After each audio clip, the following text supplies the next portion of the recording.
ओम शांति। आज 14/7/2021 के महावाक्य, और आज तो बाबा अवार्ड लेने की बात कर रहा है। बाबा ने कहा, मीठे बच्चे, सारी दुनिया को शांति देना एक बाप का ही काम है। इसलिए कहते हैं, हे शांति देवा, तो प्राइज़ तो बाप को ही मिलनी चाहिए, है ना। हम सबको मिलके बाप को प्राइज़ देनी चाहिए। बाबा को प्राइज़ की क्या ज़रूरत है, सारी दुनिया का दाता है।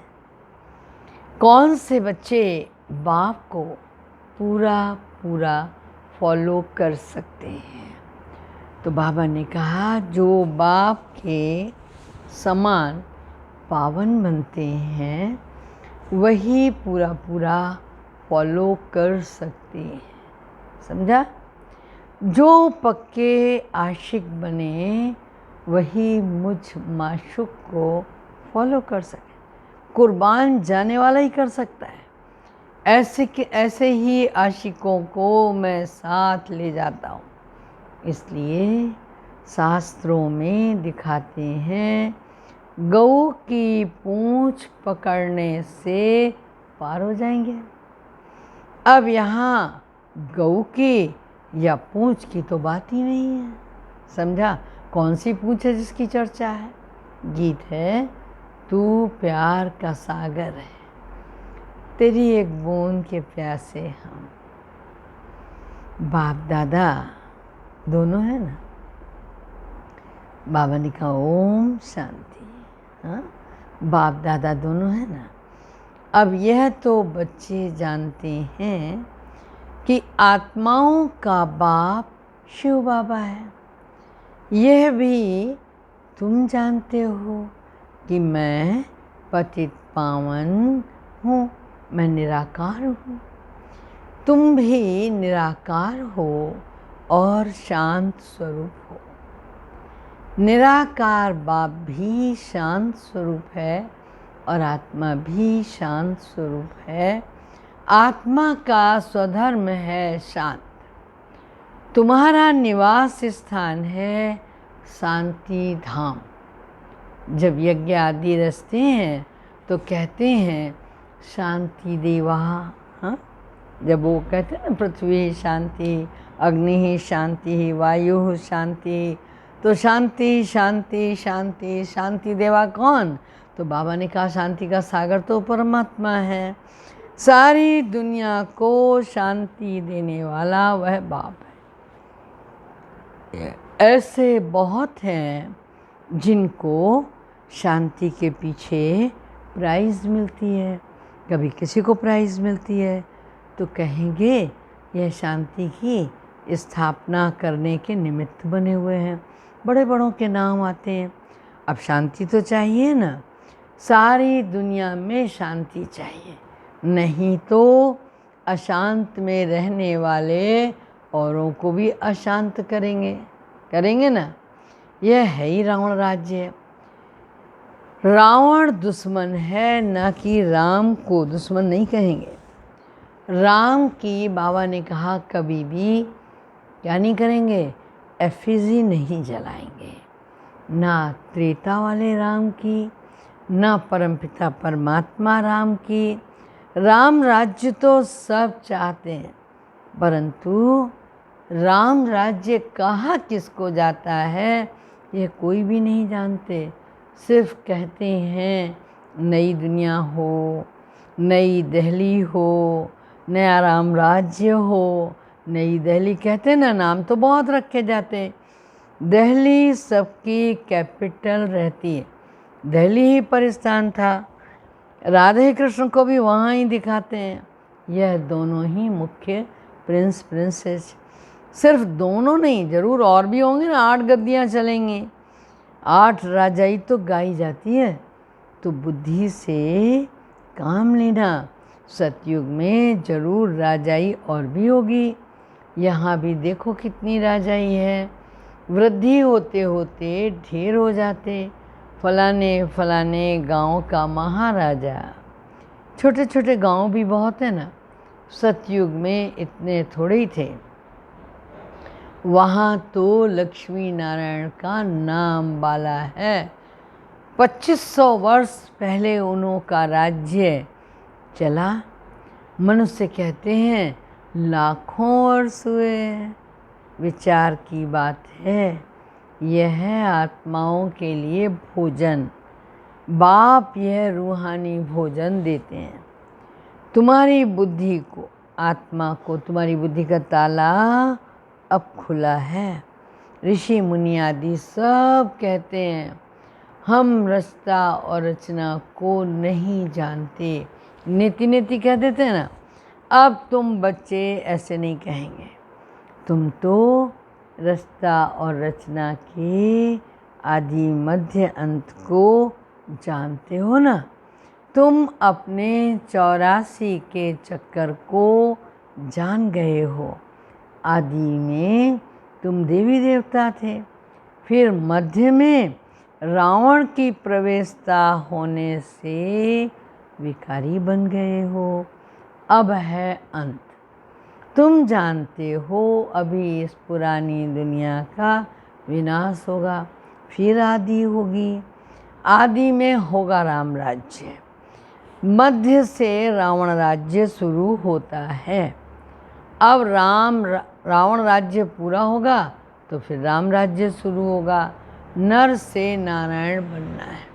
यह है सत्यनारायण की कथा। तुम जानते हो सर्वशास्त्रमयी शिरोमणि श्रीमत है गीता। श्रीमत मिलती है श्रेष्ठ बनने के लिए। श्री कहते हैं श्रेष्ठ। बच्चे जानते हैं एक गीता शास्त्र है जिसे देवी देवताओं के धर्म का शास्त्र कहा जाता है, जिससे देवता धर्म की स्थापना होती है। होती भी संगम पर है। सतयुग में तो कोई भी पतित होते नहीं जो पावन मनाए। अब तुमको बाप समझाते हैं। गीता को पतित पावनी कह नहीं सकते। गीता द्वारा पावन बन नहीं सकते।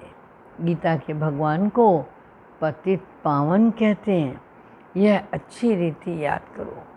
गीता है आदि सनातन देवी देवता धर्म का शास्त्र। गीता के समय ही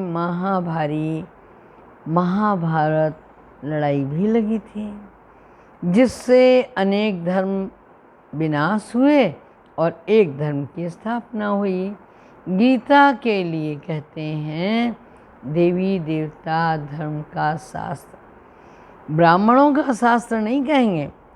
ब्राह्मणों का तो नाम भी नहीं है गीता में। परम पिता परमात्मा ही आकर ब्रह्मा द्वारा इन सभी वेदों शास्त्रों आदि का सार बताते।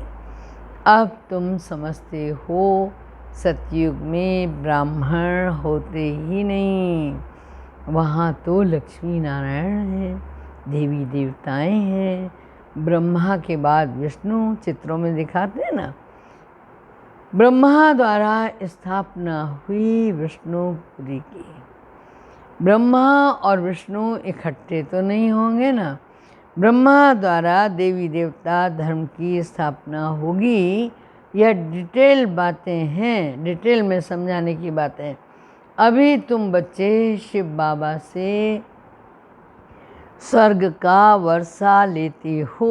नंबर 1 स्वर्ग का वर्षा लेते हो ना।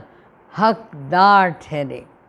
मुख्य धर्मशास्त्र हैं 4 और श्रीमद् भगवद गीता है नंबर 1 शास्त्र, जिसमें नंबर 1 धर्म की स्थापना होती है। फिर होते इस्लामी, बौद्धि। एक गीता ही है जिस पर श्रीमद् भगवद गीता लिखा हुआ है, और कोई शास्त्र में श्रीमत है ही नहीं। श्रीमत इस्लामी, श्रीमद् बौद्धि शास्त्र नहीं गाया जाता। श्रीमद् भगवद गीता ही गाई जाती है। कौन सा धर्म स्थापन किया? आदि सनातन देवी देवता धर्म की स्थापना हुई, और स्थापना भी अंत में होती है। ये भी तो समझने की बातें हैं ना। अभी बाबा हमको टीचर के रूप में पढ़ाते हैं। यह बुद्धि में रहना चाहिए कि बाबा हमारा बाप भी है, टीचर भी है। बाबा पढ़ाई से सर्व की सद्गति करते हैं, तो फिर सतगुरु ठहरा ना। बाप को सभी याद करते हैं। अब गीता में तो कृष्ण का नाम डाल दिया, वो तो ज्ञान का सागर है नहीं। उनको ज्ञान का सागर बाप ने ऐसा बनाया, तो टीचर भी है। यहाँ तुम नई नई बातें सुनते हो, शास्त्र आदि तो पढ़ते सुनते आए हो, अब तुम बाप द्वारा डायरेक्ट सुनते हो। आगे सब शरीरधारी मनुष्यों द्वारा सुना। अभी तुम समझते हो हम आत्माएं असल में अशरीरी, फिर पीछे शरीर धारण करते हैं। बाप भी तो अशरीरी है ना, शिवलिंग बनाते हैं ना उनकी यादगार में। आत्मा शरीर द्वारा उनको पूछती है, पुकारते भी हैं, हे परमपिता परमात्मा, आ करके हम पतितों को पावन बनाओ। लिंग की पूजा करते, परंतु ये समझते थोड़े ही हैं कि पतित पावन बाप है। हम किसको पुकारते हैं? शिव भगवान है, ईश्वर है, बस ऐसे ही याद करते। उनको बाबा कहें तब न बुद्धि में आए कि हमें बाप से वर्षा मिलता है। बाबा कहने से संबंध का एहसास होता है। तब हम पूछते, भारतवासियों को वर्षा मिला है जरूर, कब मिला ये भूल गए। अब तुम बच्चे समझते हो। बच्चे कहते हैं कि हम बाबा के पास आए। शिव बाबा ब्रह्मातन में आकर के ज्ञान समझाते हैं। त्रिमूर्ति का नाम बाला है, त्रिमूर्ति मार्ग नाम भी रखते हैं। बाप की महिमा बहुत है। गीता में भी सुना है, प्यार का सागर है, सर्व का सद्गति दाता है, सर्व को सुख शांति देने वाला है, सर्व का दुख हरता सुख करता है। वाह, बहुत प्यारा है ना। हाँ, कितना प्यारा होगा। उनसे प्यारी चीज़ कोई होती नहीं है। जो बाप स्वर्ग का मालिक बनाए जरूर प्यारा होगा ना, वो बेहद का बाप है। कहते हैं, बच्चों मेरे से स्वर्ग की बादशाही मिली ना। तुम आत्माएं भाई भाई हो, अभी बाप द्वारा सुन रहे हो। सभी आत्माएं बाप को याद करती हैं, बारंबार कहती हैं, बाबा हमको आकर पावन बनाओ। अब आत्मा कहती है, बाबा आया हुआ है पावन बनाने के लिए। सुना? कहते हैं, बच्चों 5000 वर्ष पहले तुमको पावन बनाया था।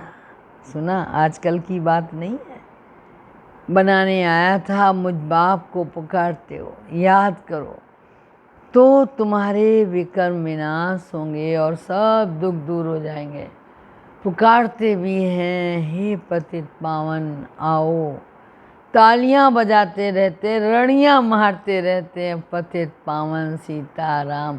कहीं कहीं तो अहिर्निश कीर्तन चलता रहता है, रघुपति राघव राजा राम। तो खुद पतित ठहरे ना। यह है ही नरक, इसको रौरव नरक कहा जाता।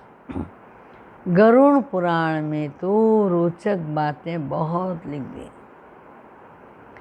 यह करने से यह बनेंगे, यह होगा। फिर कह देते हैं, गऊ की पूंछ पकड़ने से स्वर्ग में चले जाएंगे। ऐसा कुछ लिखा हुआ है। अब जानवर की तो बात ही नहीं।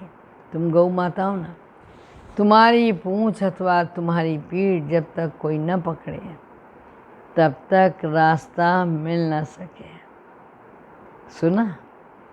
पूंछ तो है ही नहीं। कहते भी हैं, हम तुम्हारी पूंछ पकड़ के तर जाएंगे। अब यहाँ पूंछ तो पकड़ना नहीं, परंतु फॉलो करना है। सन्यासियों के फॉलोअर्स तो बहुत होते, परंतु फॉलो करना अर्थात पवित्र बनना। तुम तो सच्चे सच्चे फॉलोअर्स हो। शिव बाबा कहते हैं मैं आया हूँ तुम सबको वापस ले जाने। तुम मुझे याद करो तो पाप भस्म हो जाएंगे। पावन बनने बगैर फॉलो कर नहीं सकेंगे। शिव बाबा को फॉलो करना है पूरा पूरा। तुम यहाँ बैठे हो फॉलो करने के लिए, भक्ति मार्ग में मुझे याद करते आए हो। तुम जानते हो, क्या जानते हो? हम आत्माएं आशिक हैं और परमात्मा माशूक है। आत्माएं उनको याद करती हैं, वो आए हैं लेने के लिए। कहते हैं मुझे फॉलो करो, मुझे फॉलो करो तो तुम्हारे को साथ ले जाऊंगा। कैसे फॉलो करो ये भी समझाते हैं। मैं तो हूँ ही पावन, तुम हो पतित। तो ज़रूर पावन बनना पड़े ना, ज़रूर फॉलो करना पड़े। तो बाबा ने कहा विकारों को तो फॉलो कर न सकें, फॉलो करने के लिए समान पवित्र। हाँ, क्या कहा बाबा ने? फॉलो करने के लिए मेरे समान पवित्र बनो। क्या मैं पतितों को अपने साथ शांति धाम ले जाऊंगा? नेवर। उत्तर साफ साफ है, नहीं ले जाएगा। पतितों को थोड़ी ले जाएगा। इतने सब मनुष्य भक्ति तप दान पुण्य आदि करते मुक्ति पाने के लिए। यहाँ बहुत दुख है और चाहते भी हैं कि हम सब वापस घर जाएं, है ना। बाप कहते हैं अगर घर जाना है तो पवित्र जरूर बनना पड़ेगा। मैं पावन हूँ तब तो तुमको पावन बनाता हूँ। आऊँगा तो ब्रह्मा के तन में ही। मैं रचता हूँ इस ब्रह्मा के तन में आता हूँ। दिखाते भी हैं ब्रह्मा द्वारा बाप देवी देवता धर्म की स्थापना करते हैं। तुम हो बीके। अब जानते हो शिव बाबा को फॉलो करना है। बाप कहते हैं मुझे याद करो तो मैं प्रतिज्ञा करता हूँ कि तुम्हें पावन दुनिया में ले चलूँगा, और कोई उपाय नहीं है। इसको कहते हैं पतित पावन। या तो ऊपर की ओर दृष्टि जाती है या तो पानी गंगा की धारा की ओर देखते हैं। लेकिन बाबा कह रहा गंगा तो पतित पावनी है नहीं, ये तो सागर से निकली हुई नदियाँ हैं। अब पूछ तो तुम्हारा पकड़ना चाहिए, गंगा को तो पूछ होती नहीं है। बाप कहते तुमको पावन बनना है, मेरे को फॉलो करना है, तभी तो मैं साथ ले चलूँगा। बाप कहते हैं तुम मेरे साथ रहने वाले हो। अब 84 का चक्कर लगाए पतित बने। अब फिर मेरे को याद करो तो पावन बनेंगे। सन्यासी भी गृहस्थी को कहते हैं फॉलो करना है तो घर बार छोड़ो। बाप कहते हैं मैं परम धाम में रहता हूँ, तुम भी चलेंगे या यहाँ ही विषय सागर में रहना अच्छा लगता है? क्या हाल है? तुम तो पुकारते आए हो हे पतित पावन आओ। अब बाप आए हैं साथ ले जाने के लिए। कल्प कल्प में आकर तुमको साथ ले जाता हूँ। फिर सतयुग में तुम बहुत सुखी रहते हो।